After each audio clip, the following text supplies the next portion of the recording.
Hi friends, welcome to my channel innocent heart. उम्मीद करती हूँ आप सब खैरियत से होंगे।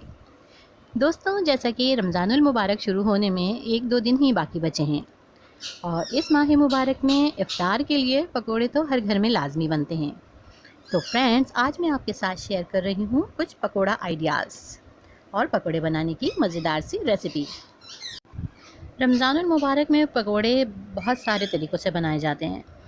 प्याज के पकोड़े बनते हैं, हरी मिर्च के पकोड़े बनते हैं, सब्जियों के पकोड़े, दाल के पकोड़े, फूल गोभी के पकोड़े, बंद गोभी के पकोड़े और बहुत सी तरीक़ों से पकोड़े बनते हैं।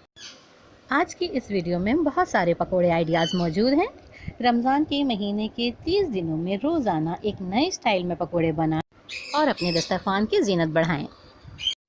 पकोड़े बनाने के लिए एक आसान सी रेसिपी आप लोगों के साथ शेयर करती हूँ।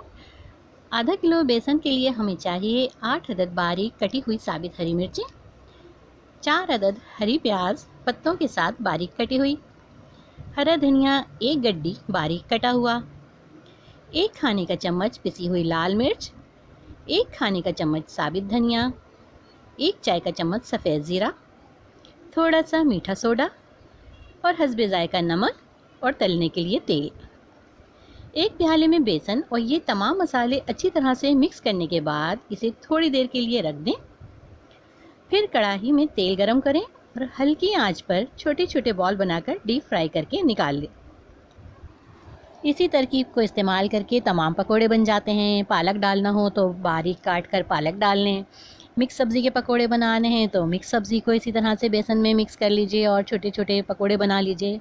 इसी तरह बंद गोभी भी बारीक बारीक काट लें और फूल गोभी के छोटे छोटे फूल अलग कर लें और इनको बेसन में डिप करके फ्राई कर लें और फिर केचप के साथ ग्रीन चटनी के साथ सर्व करें।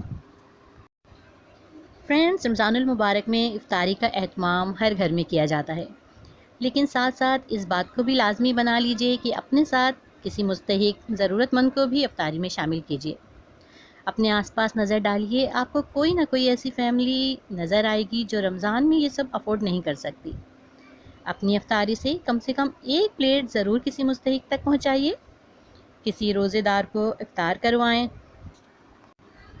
हदीस मुबारक है कि जिसने रोज़ेदार को इफ्तार कराया इसे भी उतना ही अजर मिलेगा जितना रोज़ेदार के लिए होगा और रोज़ेदार के अजर में भी कुछ कमी ना होगी।